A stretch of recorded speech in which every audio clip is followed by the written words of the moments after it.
انا نحن نزلنا الذکر، بے شک اس قرآن کو ہم نے ہی نازل کیا، وَإِنَّا لَهُ لَحَافِظُونَ، اور اس کی حفاظت کے بھی ہم ہی ذمہ دار ہیں۔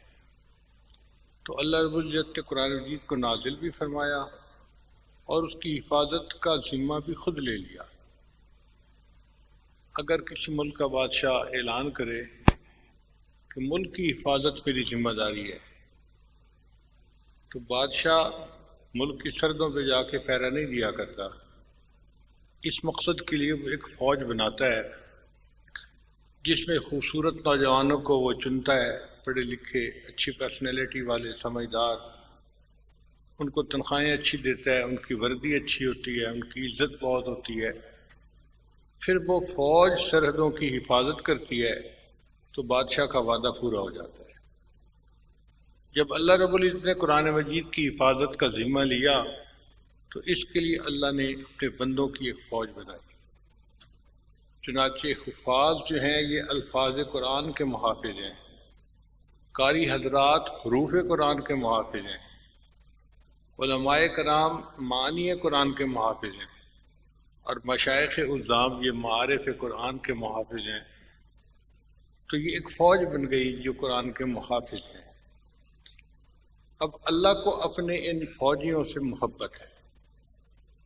اسی حدیث پاک میں آتا ہے کہ جب کوئی بچہ اپنے گھر سے علم حاصل کرنے کے لیے نکلتا ہے، فَهُوَ فِي سَبِيلِ اللَّهِ حَتَّى يَرْجِعَ، وہ اللہ کے راستے میں ہوتا ہے جب تک لوٹ کر گھر واپس نہیں آ جاتا۔ یعنی طالب علم کو ہر وقت اللہ کے راستے میں رہنے کا ثواب ملتا ہے۔ اس لیے طالب علم اپنے مدرسے میں آ کے سو رہا ہوگا نا، اس کو پھر بھی ثواب ملے گا۔ جیسے معتکف کو ثواب ملتا ہے، طالب علم کو بھی ثواب ملتا ہے۔ اور اس کی شان اتنی بڑی کہ جب یہ مدرسے کی طرف جا رہا ہوتا ہے تو فرشتے اس کے پاؤں کے نیچے پر بچھاتے ہیں۔ اللہ کی شان دیکھیے، دنیا میں کسی کی عزت کرنی ہو نا کہ فلاں بندہ وزیر اعظم ہے، صدر ہے، اور اس ملک میں مہمان کے طور پہ آ رہا ہے تو اس کے نیچے ریڈ کارپٹ بچھایا جاتا ہے، سرخ قالین بچھایا جاتا ہے، عزت معابی کے لیے۔ یہ عزت افزائی ہوتی ہے۔ تو یہ طالب علم مدرسے میں جا رہا ہے تو اللہ نے اس کے نیچے سرخ کارپٹ کی بجائے فرشتوں کو حکم دیا کہ تم جاؤ اور اپنے پر بچھاؤ۔ اور واقعی مہمان کے ساتھ ایسا ہی معاملہ ہوتا ہے۔ چنانچہ ایک شاعر نے کہا، اے باد صبا کچھ تو ہی بتا، مہمان جو آنے والے ہیں۔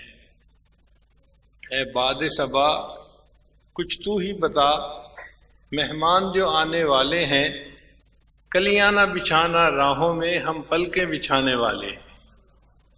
تو لوگ اپنے مہمان کے راستے میں پلکیں بچھانے کو تیار ہوتے ہیں۔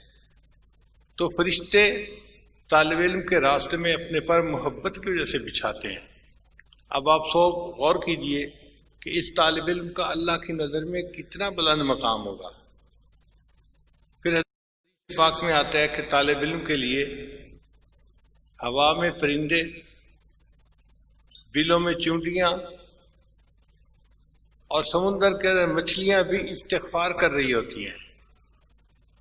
اللہ نے اس مخلوق کو استغفار پر لگا دیا کہ تم میرے بندے کے لیے استغفار کرتی رہو، اگر اس سے کوئی غلطی ہو جائے گی تو تمہارے استغفار کو ذریعہ بنا کر میں اس کے گناہوں کو معاف کر دوں گا۔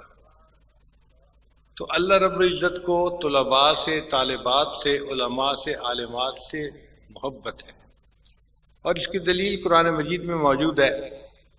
اللہ فرماتے ہیں ثم اورثنا الکتاب، پھر ہم نے اپنی کتاب کا وارث بنایا، الذین اصطفینا من عبادنا، ہم نے اپنے بندوں میں سے جن کو چن لیا۔